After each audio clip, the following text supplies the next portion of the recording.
Vamos então ler esses textos no Evangelho de Mateus. O texto principal, Mateus 7, 24 a 27, depois vamos avançar um pouquinho.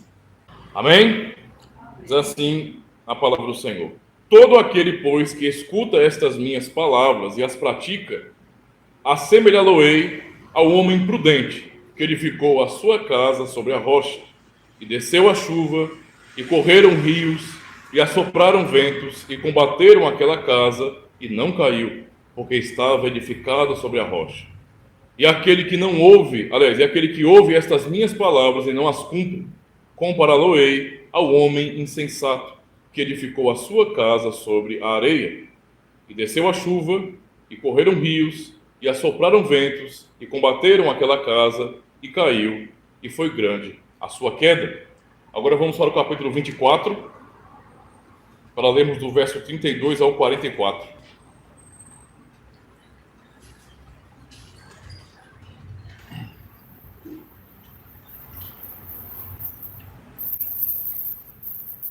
É um texto que fala justamente sobre a volta de Cristo e os sinais que precedem essa volta. Capítulo 24 de Mateus, a partir do verso 32, que diz assim: Aprendei, pois, esta parábola da figueira. Quando já os seus ramos se tornam tenros e brotam folhas, sabeis que está próximo o verão. Igualmente, quando virdes todas estas coisas, sabei que ele está próximo às portas. Em verdade vos digo que não passará esta geração sem que todas estas coisas aconteçam. O céu e a terra passarão, mas as minhas palavras não hão de passar. Mas daquele dia e hora ninguém sabe, nem os anjos do céu, mas unicamente meu Pai. E como foi nos dias de Noé, assim será também a vinda do Filho do Homem. Porquanto, assim como nos dias anteriores ao dilúvio, comiam, bebiam, casavam-se e davam-se em casamento, até ao dia em que Noé entrou na arca. E não o perceberam, até que veio o dilúvio e os levou a todos. Assim será também a vinda do Filho do Homem. Então, estando dois no campo, será levado um e deixado outro. Estando duas moendo no moinho, será levada uma e deixada a outra. Vigiai, pois, porque não sabeis a que hora há de vir o vosso Senhor. Mas considerai isto: se o pai de família soubesse a que vigília da noite havia de vir o ladrão, vigiaria e não deixaria minar a sua casa. Por isso, estai vós preparados também, porque o Filho do Homem há de vir a hora em que não penseis. Até aqui, meus irmãos. Esses são os nossos textos. Amada congregação do Senhor Jesus Cristo, em dezembro de 2004, especificamente no dia 26 de dezembro, lá no sudeste da Ásia, um grande terremoto, ou maremoto mesmo, classificado como mega terremoto, não é? O mais intenso registrado por mais de 40 anos, provocou um tsunami. Um tsunami é simplesmente uma onda gigantesca causada, não é, justamente por esses maremotos, por esses terremotos marinhos. Isso traz uma certa violência e força nas águas que vão contra a praia, contra a terra. Estima-se, meus irmãos, que aproximadamente 220 mil pessoas morreram por causa das gigantescas ondas daquele tsunami. Pessoas estavam vivendo suas vidas, trabalhando, não é? Fazendo aquilo que era normal. Muitos também estavam de férias, aproveitando, não é? Especialmente ali na costa da Indonésia, e realmente tentando viver as suas vidas e aproveitando os seus dias. Quando de repente veio essa onda gigantesca, invadiu a terra e deixou milhões de mortos pelo caminho, arrastando casas, carros, acabando com a vida das pessoas, não é? Em questão de horas. Isso foi realmente um choque para o mundo. Quem poderia imaginar isso? Quem estaria preparado para algo assim? Nós podemos lembrar, eu sei que os irmãos lembram muito bem de quando isso aconteceu, de como isso repercutiu em todas as mídias do mundo, como foi falado, como era algo tão terrível, tão chocante. Misericórdia, de um dia para a noite, milhões de vidas ceifadas, milhões de vidas perdidas. E o fato, não é que ninguém poderia imaginar algo assim. Nossas previsões, meus irmãos, elas não são precisas, elas não são exatas. Nós temos mecanismos nesse sentido de prevenção, mas eles não são perfeitos, eles falham. E nem sempre nós podemos poupar as vidas. Na maior parte das vezes, por meio desses sistemas de segurança, muitos são poupados, mas muitos também são mortos, são perdidos ali. Mas em 2004, não havia preparo algum para suportar aquela onda. Chegou em vários outros países da Ásia. E foi um choque para o mundo inteiro. O mundo se mobilizou em doações, em tentar ajudar de alguma maneira, porque realmente eles foram devastados. Quem poderia imaginar, meus irmãos? Quem poderia imaginar o terror repentino provocado por uma onda? Todos nós também conhecemos a história de Noé. E como Cristo narra esta história no Evangelho, falando sobre o dilúvio como a ira de Deus manifestada contra os homens. A ira do Senhor que veio como águas e levou a todos aqueles que estavam fora da arca. E podemos pensar, como Cristo ele usa o contexto do dilúvio e como o dilúvio pegou aquelas pessoas de surpresa, embora eles estivessem avisados. Noé estava construindo a arca. Noé também era pregador da justiça. Mas o dilúvio veio. E eles não perceberam até que as águas vieram e levou a todos. Eles foram realmente destruídos, mortos. Todos aqueles que não deram ouvidos às palavras de Noé, que não se importaram ao ver que um homem está construindo uma embarcação gigantesca. Eles riram, eles não se importaram, eles desprezaram os alertas dados pelo Senhor por meio da boca de Noé e das ações de Noé, e de repente o dilúvio veio e levou a todos. O que podemos pensar sobre isso, meus irmãos? Nas palavras de Cristo, que uma grande tempestade está chegando. Que os alertas de Cristo são dados todos os dias. Que o Evangelho anuncia que dias terríveis estão se aproximando e dias tão terríveis que nós nunca sequer ouvimos falar sobre tais dias. E que tudo o que já aconteceu neste mundo de tão terrível não pode se comparar com o terror que sobrevirá sobre este mundo. E adivinha só o que todos estão fazendo? Todos estão vivendo suas vidas, comendo, bebendo, festejando, casando-se, dando-se em casamento, cuidando de seus próprios negócios, criando expectativas quanto ao futuro, mas estão todos rejeitando os avisos de Deus, negando o Evangelho, rejeitando a palavra, tratando a palavra de Deus como se fosse um livrinho de contos de fadas. Ainda que seja tão evidente o que está acontecendo no mundo, as mudanças do mundo, a maioria das pessoas continua ainda completamente inertes. Eles não se apercebem de nada, apenas vivem suas vidas. Eu quero resumir o sermão dessa manhã no seguinte tema: só quem está em Cristo resistirá à tempestade que está por vir. Porque virá, e é inevitável. O mundo, meus irmãos, está mudando, e essas mudanças, elas apontam diretamente para esse dia terrível. No verso 32 e também 33, de Mateus 24, lemos: aprendei, pois, esta parábola da figueira. Quando já os seus ramos se tornam tenros e brotam folhas, sabeis que está perto o verão.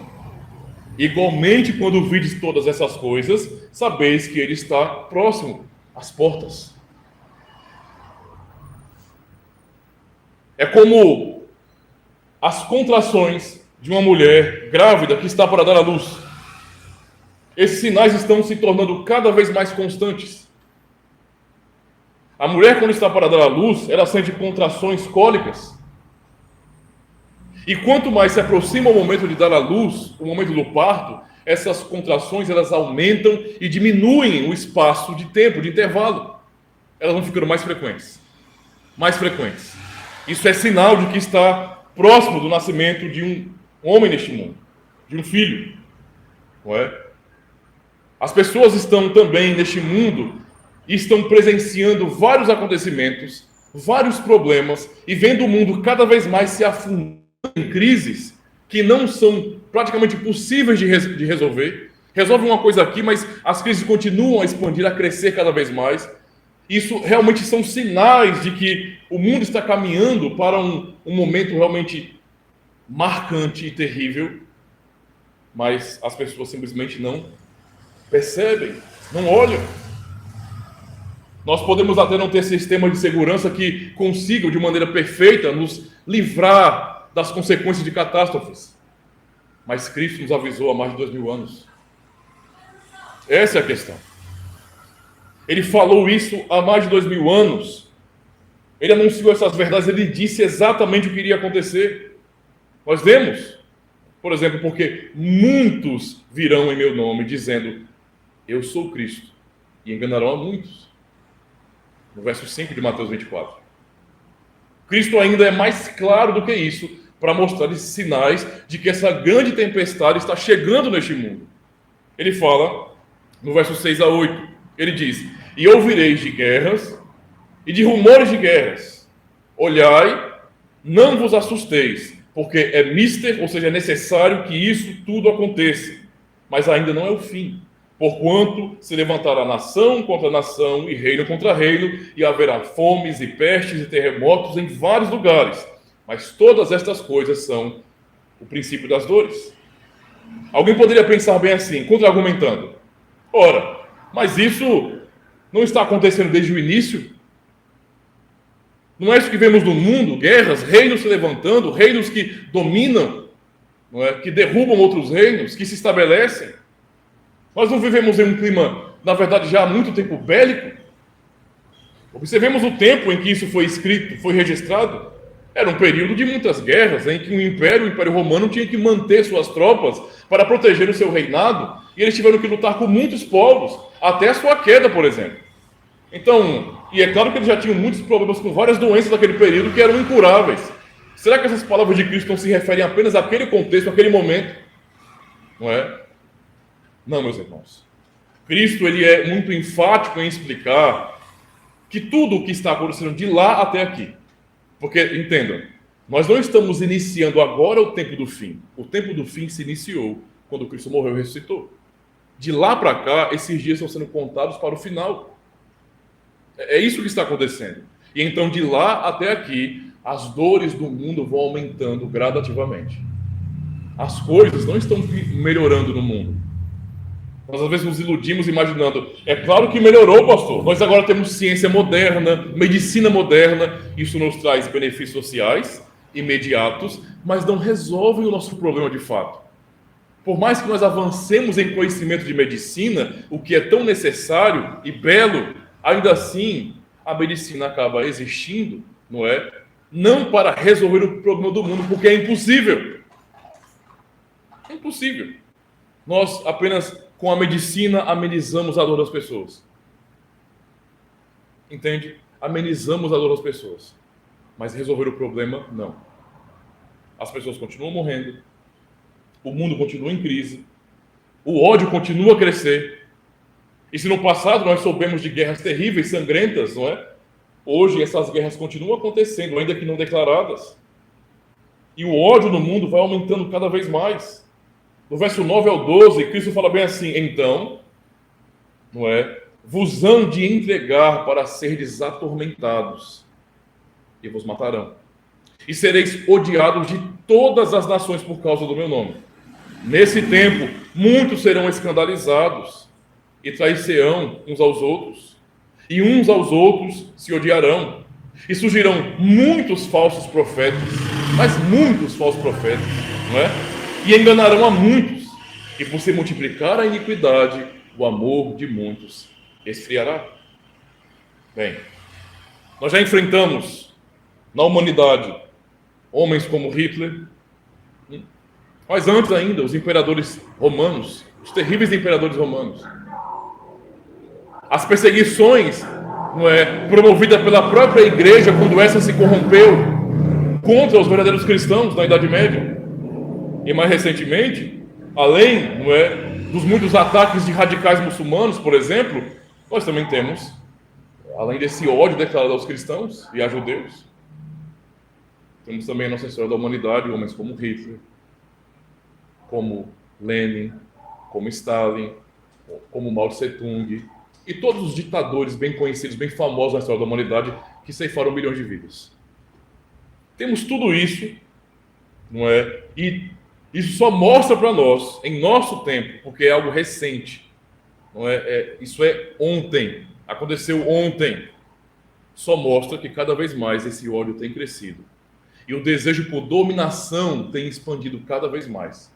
E o clima bélico, onde as nações dizem paz, mas todos têm armas poderosas apontadas para os seus vizinhos, porque ninguém confia em ninguém. Porque o menor deslize, uma guerra pode acontecer no mundo inteiro. E a dominação.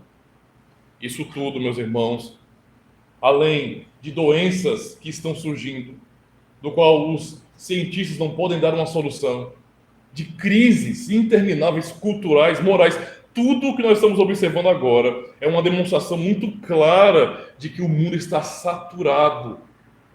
Não é mais como na época, por exemplo, dos imperadores romanos, em que, obviamente, os cristãos entenderam, eita, é agora que é a volta de Cristo. Ou então na época do Holocausto, ou então na época dos comunistas radicais matando pessoas, que muitos cristãos pensaram, é a volta de Cristo agora. Não é possível, porque algo tão terrível está acontecendo. Nós somos odiados, perseguidos, mortos, então Cristo está voltando agora.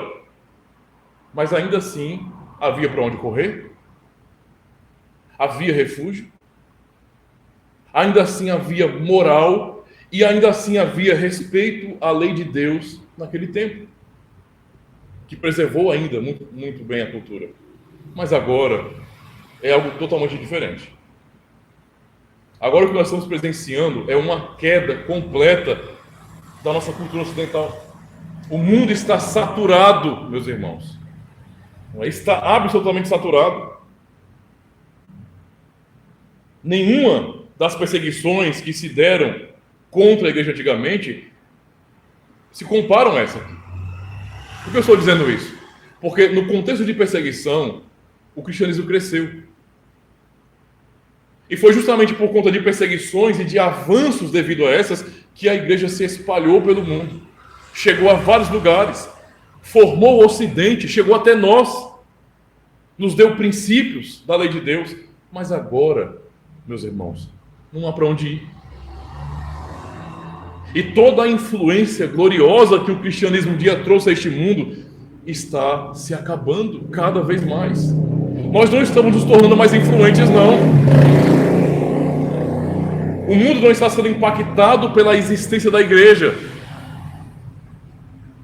A pregação dos pastores, dos líderes cristãos, não está impactando mais o mundo. Ainda que eles falem a verdade, as pessoas estão saturadas, elas não aguentam mais ouvir pregação, evangelho, tudo tem se tornado obsoleto para elas. Elas não querem. Elas querem aquilo que o mundo dá agora, porque é muito mais prazeroso, me dá prazer imediato. Pregação. A verdade do evangelho, aquilo que outrora mudou corações, transformou vidas para sempre. Isso não é mais desejável. Boa parte dos cristãos nem creem mais no poder da palavra de Deus. Por isso a substituem por várias coisas. Para que pregar a palavra de Deus? Nós podemos criar um modelo de igreja onde ela seja voltada para o entretenimento. Pregar? Cristo, meus irmãos, afirma que nos últimos dias acontecimentos, não é, que precederiam essa tempestade seriam terríveis, não seriam locais, eles seriam espalhados por todo o mundo. Não seriam apenas em um país, em um contexto, mas seriam em todo o mundo, não é? E fazendo uma comparação, dá para fazer uma comparação simples. Não há quem não possa lembrar de 2004, naquela tsunami, e dizer, aquilo não foi algo terrível, foi algo terrível. Milhões de vidas ceifadas, o impacto para o mundo.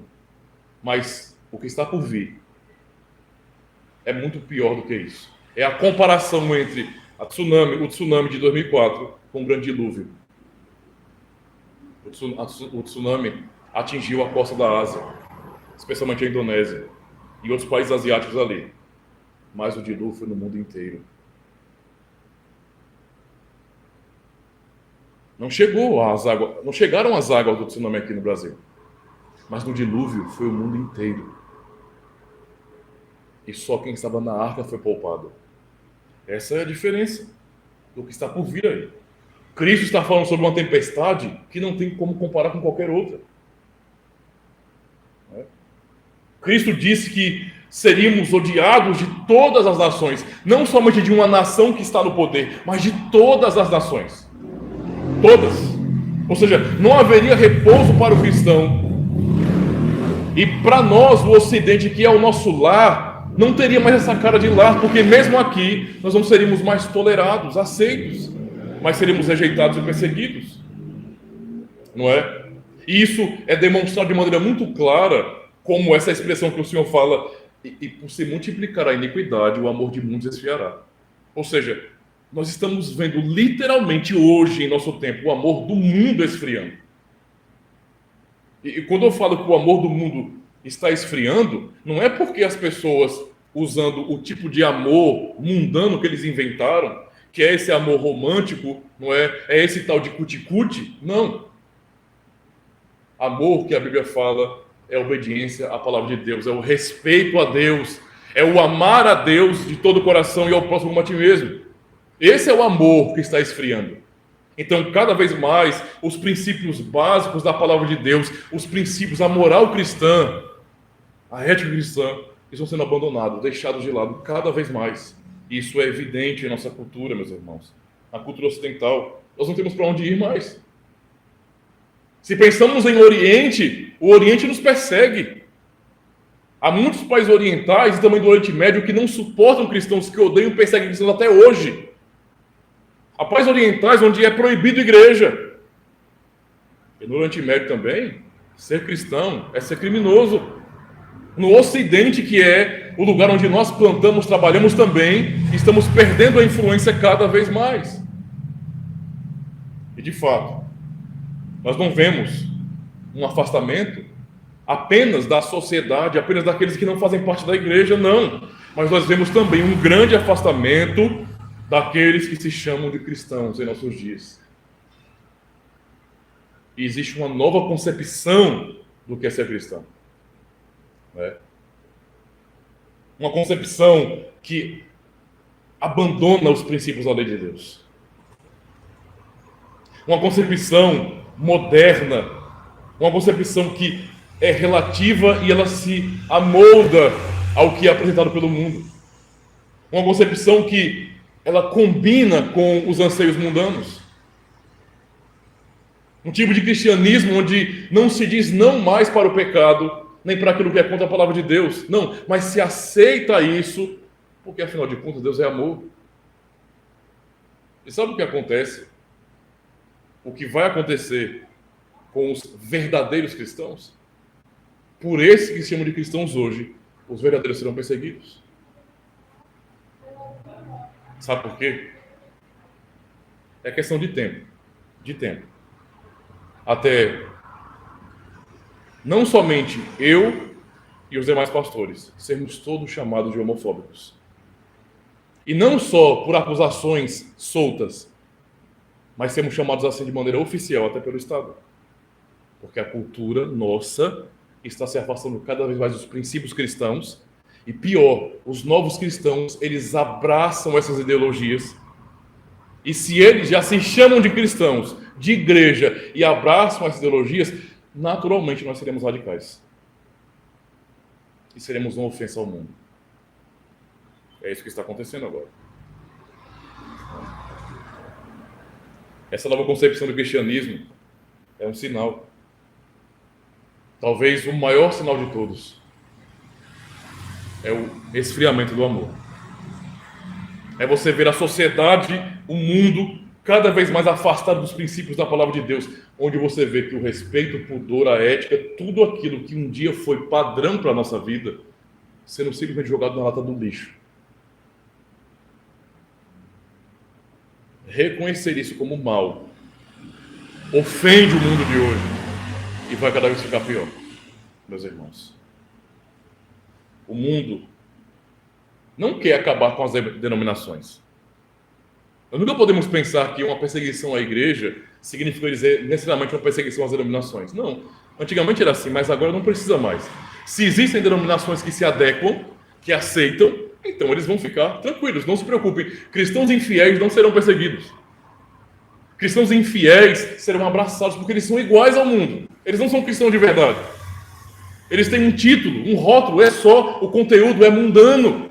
Eles não vão ser perseguidos, não há razão para isso, porque eles estão de acordo. Mas os cristãos que são realmente fiéis, que amam a Deus, que não têm o coração frio para a lei de Deus, esses sim vão ser destacados. Eles vão ficar visíveis. Vai ficar muito claro por nossas opiniões, pela pregação que nós ouvimos, pelos ensinos, por nossa doutrina, que nós somos, no mundo de hoje, radicais, autoritários, legalistas. Porque no mundo de hoje, meus irmãos, se você diz que o errado é o errado e o certo é o certo, você é radical. É só isso. Você não está dizendo nada demais. No mundo de hoje, veja como essa coisa está acontecendo. Se você fala que um homem é um homem, uma mulher é uma mulher, você é um criminoso. Agora é só ataques de pessoas histéricas, mas uma hora isso vai ser normal no Estado. Eu às vezes fico pensando como que as pessoas elas são tão otimistas com relação a uma melhora e uma aceitação correta da igreja. Elas não estão vendo o que está acontecendo, não? O amor está esfriando rapidamente. A vida cristã sincera e dedicada tem cada vez mais perdido espaço no mundo de hoje. Afinal de contas, é só vocês analisarem bem. Veja a nossa comunidade.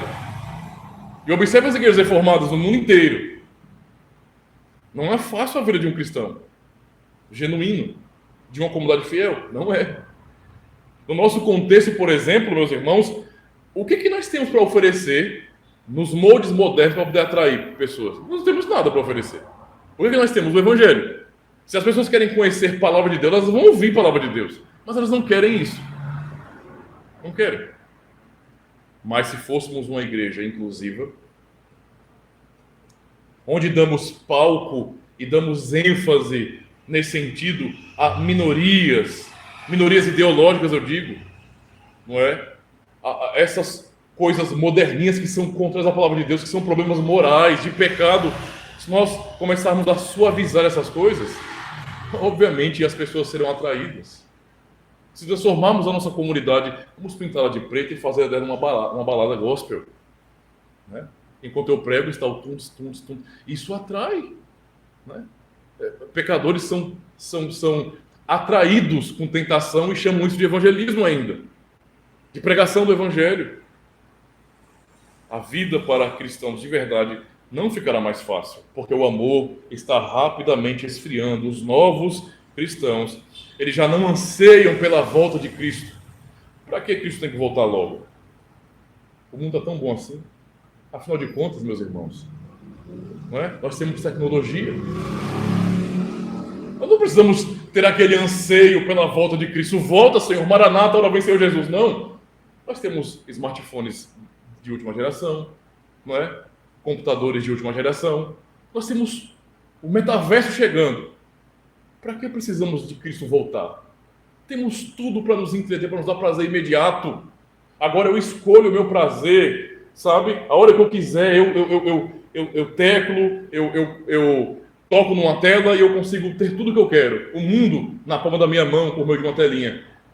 Eu consigo, por meios às vezes ilícitos também, e sendo infiel, ter muito mais vantagens na vida. Então, por que eu vou desejar, ansiar pela volta de Cristo? O mundo está muito bom. No passado, os que estavam se desviando para uma conduta moral reprovável e pecaminosa, eles eram rejeitados, eram exortados, eram disciplinados, mas hoje eles são aceitos e aplaudidos. Então, por que Cristo tem que voltar logo se o mundo está tão perfeito? Está bom demais. Para quem quer se afundar nessa grande Babilônia, o mundo está uma maravilha. Peque. Faça o que a sua carne deseja. Se o seu coração quer, faça. É isso que o mundo de hoje deseja. É isso que é a cultura do mundo invadido as comunidades cristãs. O amor esfriando. As pessoas hoje estão muito preocupadas, cristãs eu digo, com o seu compromisso com o Senhor Jesus Cristo. Porque elas têm suas redes sociais. É o que elas têm. Elas têm séries para assistir o tempo todo. Elas estão preocupadas com a aparência. Elas estão preocupadas com a moda, com aquilo que o mundo dita como deve ser o padrão. A vida devocional, a vida que deveria ser normal para o cristão, que é: eu não dependo somente de um culto para ser edificado. O culto é o ápice de nossa fé, reunidos como povo de Deus. Mas não só lá, em minha casa, em minha vida particular, com a minha família, nós refletimos na palavra dele, porque nós sabemos que um dia de alimentação não é suficiente. Mas a vida devocional tem sido abandonada. Nós somos a geração que menos ora. A geração que menos ora. E por que nós não oramos? Porque para nós é tão ruim abrir a Bíblia, ler um livro, aprender mais sobre Deus, porque nós temos malditos celulares. Essa é a grande realidade. Nós temos a tecnologia, as redes sociais, e tudo isso para nós é muito mais prazeroso do que abrir a Bíblia, do que orar, do que aprender mais de Deus.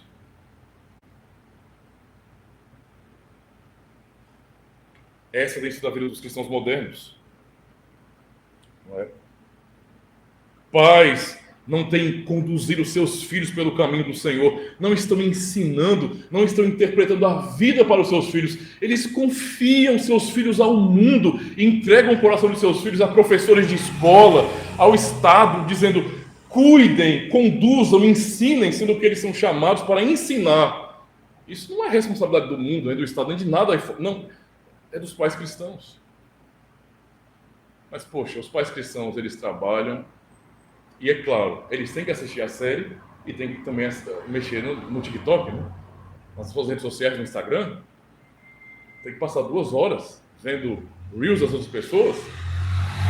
Então não dá tempo, né? Eu não tenho tempo para poder cuidar de filho, eu não tenho tempo para ter filhos. Ter filhos é uma coisa muito ruim, porque se eu for ter filhos, né? Como é que eu vou ter para mim? Porque sou eu que importa. Se eu tiver um monte de filhos, como é que eu vou me divertir? Como é que eu vou buscar meu próprio prazer? Eu não vou ter filhos. Talvez eu não quero nem casar para ter que ensinar pessoas. É muita responsabilidade. Esse é o mundo que estamos vivendo. Veja, cada vez mais, digamos assim, cada vez menos temos famílias firmes. Menos pessoas estão nascendo em contextos cristãos que vão ser moldadas numa cultura cristã para moldar o mundo, consequentemente. Estamos cada vez mais caindo. Meus irmãos, olha, nós não temos firmeza doutrinária no mundo, nas comunidades cristãs, moral, ética, e adivinha só, os cristãos, eles não querem hoje serem participantes de uma mudança. Eles não querem. A vida é muito mais gostosinha quando eu faço a minha própria vontade. Por que eu vou me preocupar em ter um bom casamento, ter muitos filhos e educá-los na palavra de Deus para que eles possam ser cidadãos fiéis, com princípios para impactar o mundo de maneira positiva? Não, porque o que importa sou eu, é o que eu quero, o que eu sinto, e o número dos cristãos está diminuindo cada vez mais. Não dá para competir. É tão terrível, meus irmãos. Tão terrível. Que não se pode mais fazer uma distinção clara entre ser um cristão verdadeiro, entre ser uma igreja de Cristo e ser um ambiente mundano. Porque os anseios são iguais. São iguais. E isso é lamentável. Não há diferença clara de cristãos e cristãos. E o nome disso é esfriamento do amor. O amor está esfriando cada vez mais. Não é? Quer saber quanto? Não é? Quando, aliás, o amor está realmente esfriando? Quando cristãos acham um fardo, por exemplo, servir a Deus. Quando para um membro de uma comunidade, servir a Deus é a coisa mais chata e mais cansativa do mundo. Quando o dia de domingo torna-se não um dia de descanso solene no Senhor, quando recebemos dele alimento, O dia da feira da alma, onde o Senhor nos alimenta espiritualmente, recarregando nossas forças espirituais para batalharmos durante a semana. Quando esse dia, que deveria ser uma bênção e que é uma bênção para o povo de Deus, torna-se um dia duro, ruim e chato, ou então um dia qualquer como outro. Onde eu, de vez em quando, vou para um culto, de vez em quando eu ouço uma pregação, de vez em quando, e passo o meu domingo inteiro, cuidando dos meus próprios negócios, dos meus problemas, das minhas diversões, não é? E estou me lixando para a palavra de Deus. Quer saber como o amor está esfriando? É quando cristãos estão saturados da palavra de Deus. Eles não aguentam mais, eles não querem ouvir. Eles não querem, eles não suportam. Vamos aprender doutrina. De novo. De novo, pastor. Vixe, primeiro domingo do ano. Dia do Senhor 1. Vixe, não. Negócio de catecismo de novo. Irmãos, vamos fazer um estudo sobre esse tal tema? Não, pastor, é melhor deixar. Alguns não dizem, porque são covardes, aí não tem coragem de falar assim, olhando nos olhos do pastor, olha, eu não quero, eu não suporto, eu não gosto, eu prefiro me divertir, pastor, porque para mim é muito chato ouvir o senhor falar sobre Cristo, sobre a igreja, sobre os dons, sobre tudo que o senhor ensina na sua palavra, é muito chato, eu preciso me divertir, eu prefiro isso. Como não tem coragem, simplesmente essas pessoas se afastam e vão demonstrando com suas ações a falta de interesse. O nome disso é o amor que está esfriando. O amor que está esfriando. Porque em ambientes onde o evangelho é proibido, os cristãos são sedentos pela palavra de Deus. Para eles é tudo. É o maior tesouro da existência. Eles dão a vida por isso. Isso para nós aqui não vale nada. Eu paguei R$21 nessa Bíblia. É o preço de uma Bíblia hoje. Aonde o evangelho é perseguido e proibido, isso aqui vale a vida das pessoas. Eles dão tudo para ter isso aqui. Tudo. Nosso mundo não está melhorando, meus irmãos. O que há é esfriamento. É busca por prazeres. E os sinais, eles obviamente podem ser vistos, mas devido ao esfriamento do amor, isto é, a rejeição da lei de Deus, as pessoas simplesmente não se importam mais. Falar sobre a vinda de Cristo para cristãos de hoje, a vida todinha só pregaram isso. Cadê ele que não voltou ainda? Jesus está dizendo, Mateus 24, 37 a 39, ele fala: e como foi nos dias de Noé, assim será também a vinda do Filho do Homem, porquanto assim como nos dias anteriores ao dilúvio comiam, bebiam, casavam, sentavam-se em casamento, até o dia em que Noé entrou na arca, e então não perceberam, até que veio o dilúvio e os levou a todos. Assim será também a vinda do Filho do Homem. Esse é o contexto. Esfriamento. Pessoas que não se importam com serem cristãos de verdade. Por isso, pensando no primeiro texto, o texto principal, Mateus 7, minha pergunta para chegarmos à segunda parte do sermão é: aonde estamos construindo nossas vidas? E pergunto aos irmãos pessoalmente, onde você está construindo a sua vida?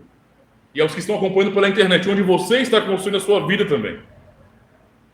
Vamos ler mais uma vez. Mateus 7, 24, diz bem assim: todo aquele que escuta estas minhas palavras e as pratica, assemelhá-lo-ei ao homem prudente, que edificou a sua casa sobre a rocha, e desceu a chuva, e correram rios, e assopraram ventos, e combateram aquela casa, e não caiu, porque estava edificada sobre a rocha.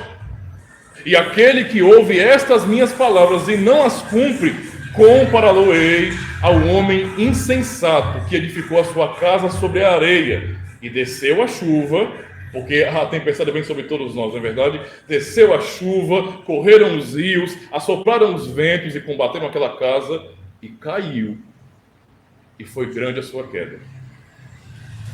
Eu pergunto aos irmãos, ou a qualquer um, quem quer que seja que ainda vai ouvir essa mensagem: quem é você neste mundo? Onde você está realmente? Como você vai reagir a essa tempestade? Você realmente está seguro? Você está seguro realmente? Você construiu a sua casa, isto é, a sua vida? Ou você está construindo a sua vida em local seguro mesmo? Eu penso que, em nome da segurança, esta é uma pergunta importante. Ou você achou que a prudência era para os certinhos? Para os cristãos que são exigentes demais? Você achou que prudência era isso? Que é melhor ser mais esperto? Onde você está? Meus irmãos. Porque isso pode verdadeiramente dizer agora qual será o nosso futuro. Essa resposta que podemos dar a nós mesmos pode nos dizer agora qual será o nosso destino final. O alívio pela salvação dessa tempestade terrível ou a destruição dessa terrível tempestade. Onde você está? Quem poderia esperar aquele tsunami? Quem? Quem imaginou que aquela hora do dia, quando estavam ali se divertindo com os filhos, quando aproveitavam as suas férias, quando trabalhavam para levar pão para casa, que de repente uma onda gigantesca viesse sobre a cidade e matasse e destruísse tudo? Acabasse, derrubasse prédios, levasse carros. Quem poderia imaginar isso? Que algo tão terrível aconteceria? Ninguém estava preparado para aquilo, irmãos. Ninguém. Assim como o Cristo fala que as pessoas não estavam preparadas para o dilúvio também. Eles desprezavam a mensagem de Noé. Eles comiam, bebiam, casavam-se e davam-se em casamento. Noé estava construindo a arca. E isso parece que não incomodava aquela geração. Tem um homem com sua família construindo um barcão gigantão. E isso parece que não me desperta nenhuma curiosidade. Ah, é um doido. Esse velho tá ficando... Caducou o velho. O velho caducou. Depois de velho, barba branca, vai inventar de construir um barco desse tamanho. É um doido. Assa carne aí, menino. Vamos festejar. Porque ele é doido. Sadio sou eu. Que estou negando, rejeitando o que eu estou vendo com os meus olhos.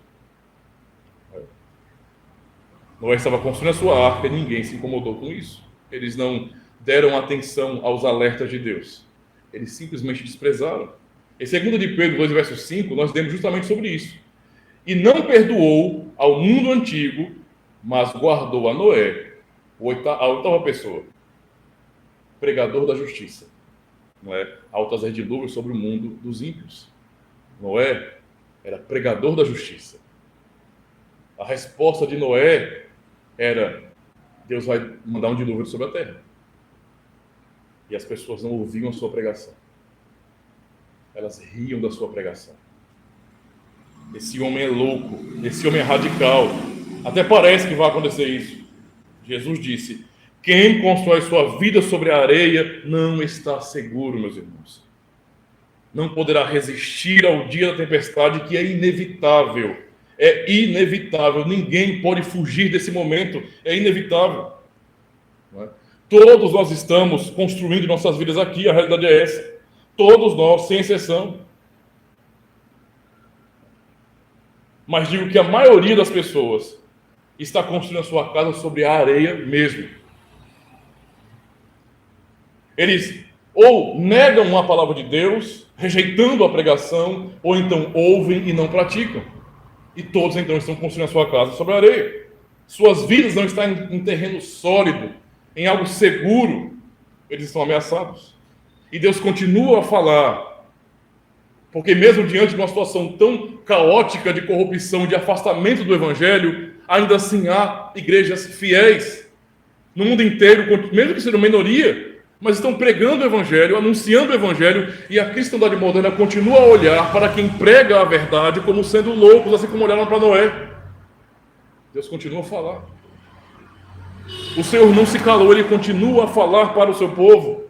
Ele continua a alertar as pessoas: se arrependam.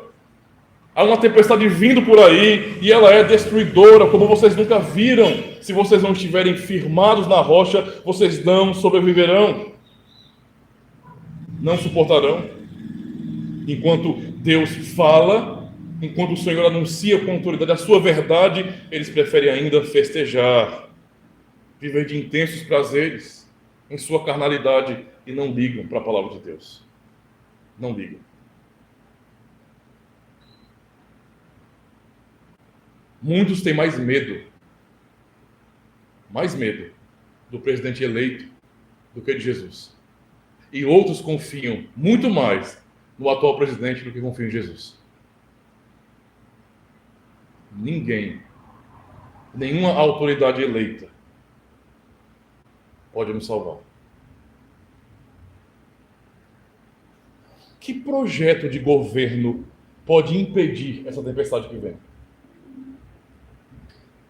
Vocês vão ouvir, nós ouviremos, não é, deste governo, do futuro governo, do governo daqui a 4 anos, projetos que digam: meus irmãos, vamos eleger aqui ministros do governo e eles vão construir, não é, algo que vai nos proteger da ira de Deus? Nós reunimos os melhores ministros, né, os ministros mais técnicos, as pessoas mais inteligentes, mais bem formadas, e elas vão nos salvar da ira de Deus. Não se preocupem, povo, vocês serão salvos.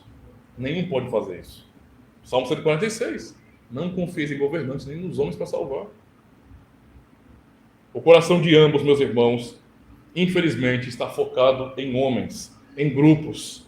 Homens que confiam em homens, mas ignoram o real problema, ignoram que a tempestade está vindo. Eles acham que será uma chuvinha, que será mais uma bobagem. Alguns até querem comparar o Evangelho. Isso é uma prova da loucura das pessoas.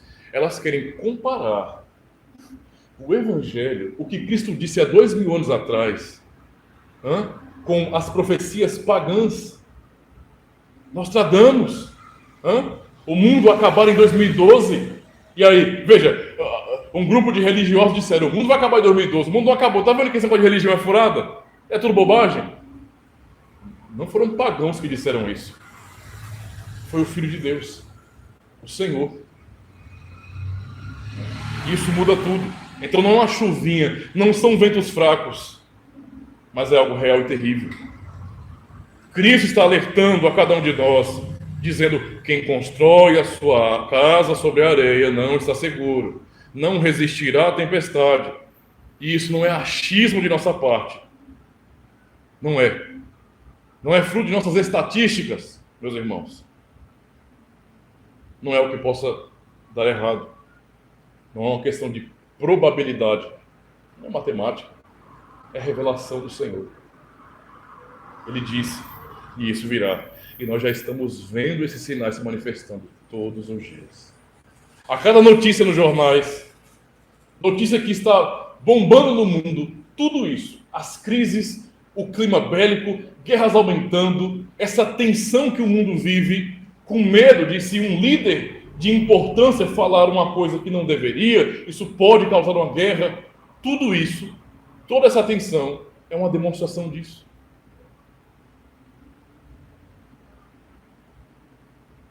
Quem? Vamos partir para a conclusão. Pensando nessa pergunta: quem é que está construindo a sua casa sobre a areia? Quem? Quem é que não está seguro de verdade? Cristo vai responder.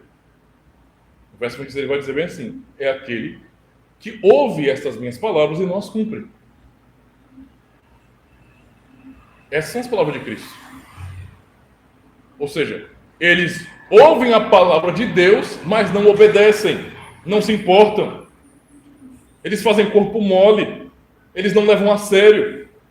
São pessoas conformadas com a sua própria vida, que nunca querem serem firmes de verdade. Nunca, nunca.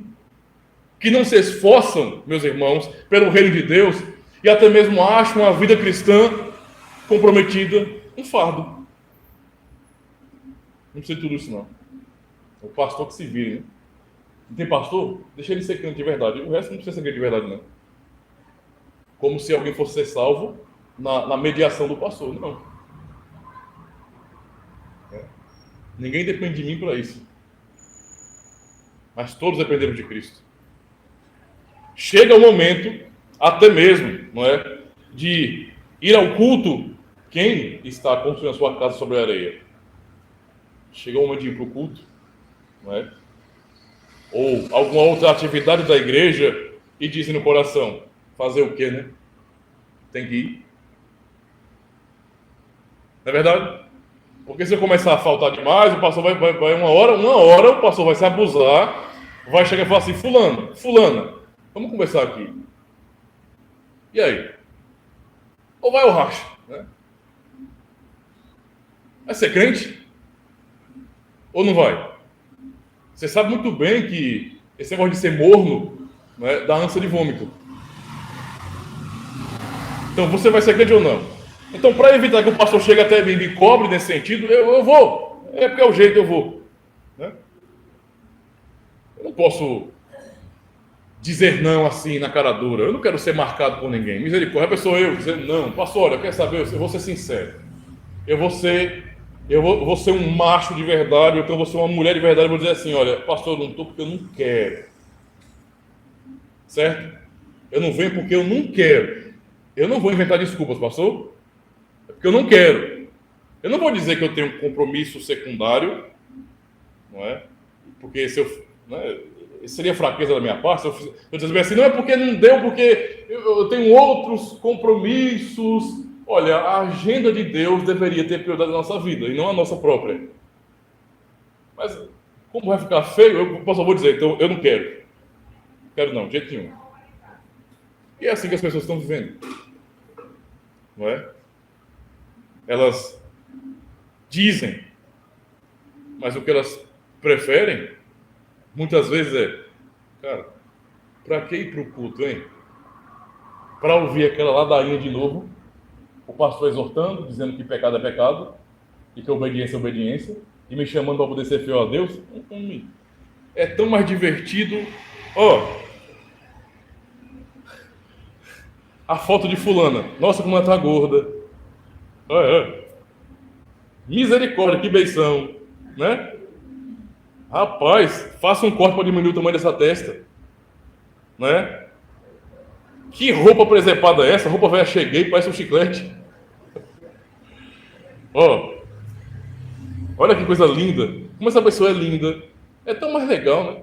Fazer um storyzinho, né? Gente, que maravilha, eu sou uma pessoa tão espiritual. Ô, glória, por que você não está no culto, miséria? Por que você está em casa agindo de tal forma em que você demonstra que você prefere realmente a sua vida particular e essa vida é só status? Você quer até que as pessoas digam que você é membro de uma igreja, mas você não é crente de verdade. Esse é o problema. Porque não há gratidão no coração. O que vai adiantar alguém estar sentando no banco de uma comunidade cristã se o coração daquela pessoa não está ali? Ela não é grata a Cristo, ela não vai com motivação para adorar a Deus. Cantar é um fardo. Quando o pastor fala, vamos nos colocar de pé, é um fardo. Como vamos ler a lei de Deus, é um fardo. Tudo é um fardo.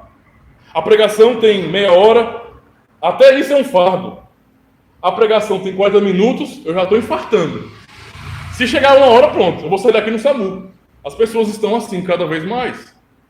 Eu não quero admitir que elas não querem saber de Cristo. Mas o que Cristo está dizendo aqui? Pessoas que constroem a sua casa, a sua vida sobre a areia, elas não estão seguras.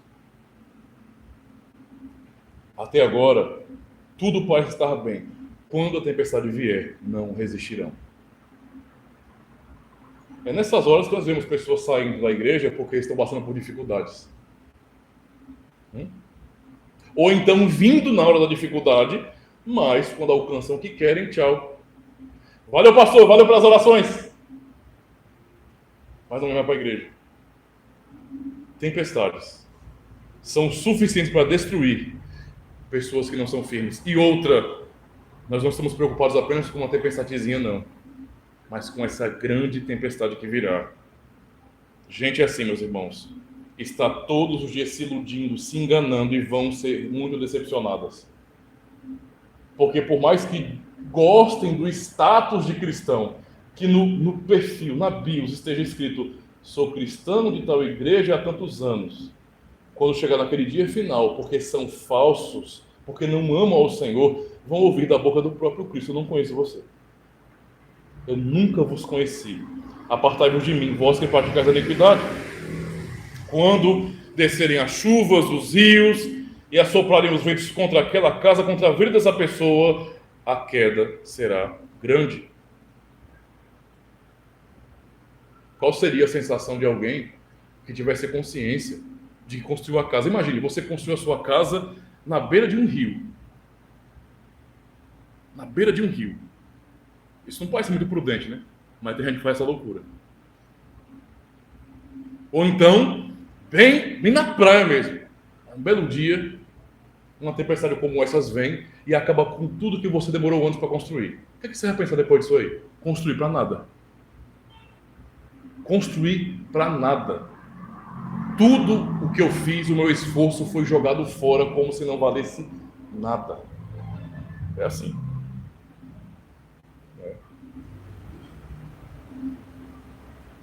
A tempestade final, meus irmãos, será quando Cristo voltar.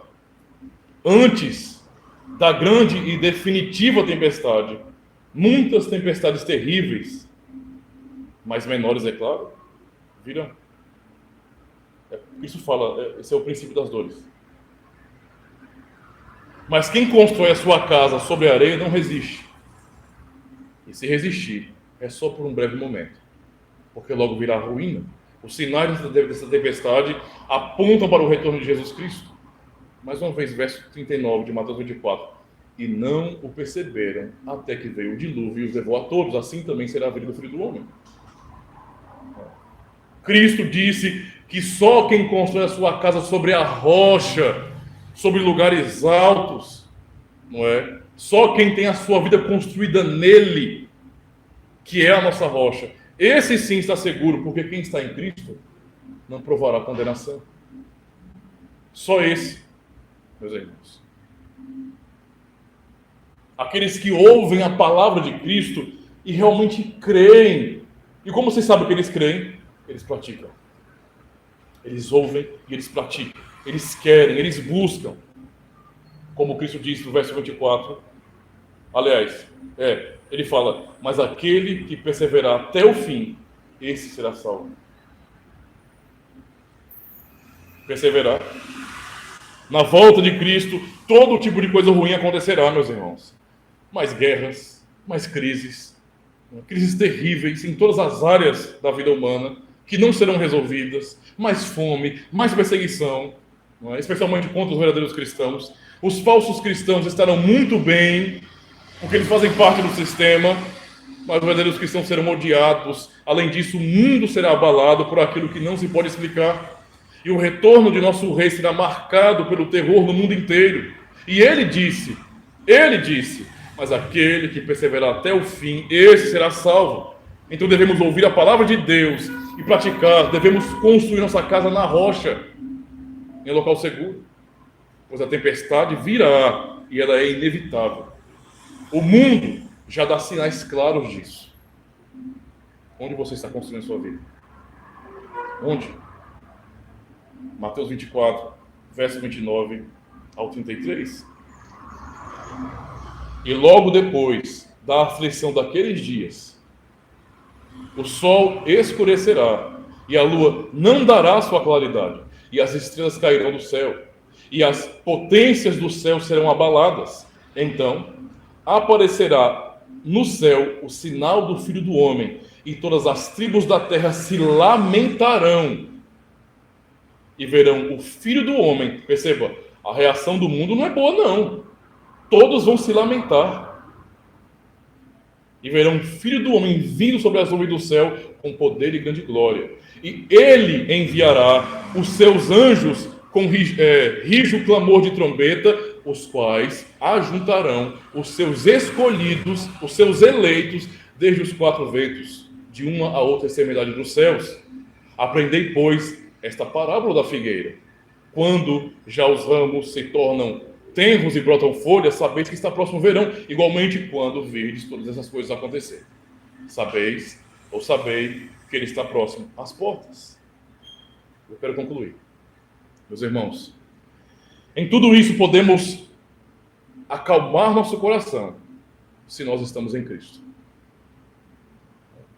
Se o temos como nosso Senhor, como nosso Rei e Salvador, como nosso Deus bendito, não precisamos nos preocupar com o mundo. Pois, como aprendemos no Salmo 2, quem se refugiar em Cristo, este é bem-aventurado. Este é bem-aventurado. Ele nos dará a força necessária para resistir a toda tempestade que virá sobre esse mundo. E o ódio do mundo é contra ele, contra seu Pai, contra o nosso Pai. Mas o que temos como consolo é que ele os esmagará como vara de ferro.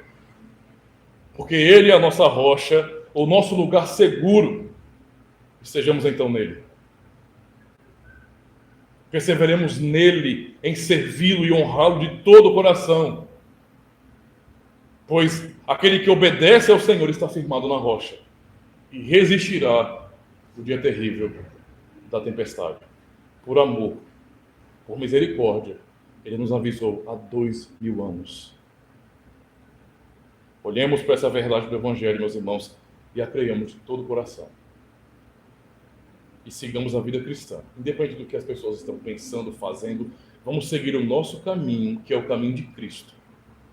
Seguir no caminho que ele preparou para nós, pelo seu próprio sangue, para que sejamos seguros e possamos resistir àquele grande dia, quando o Rei regressar. Amém.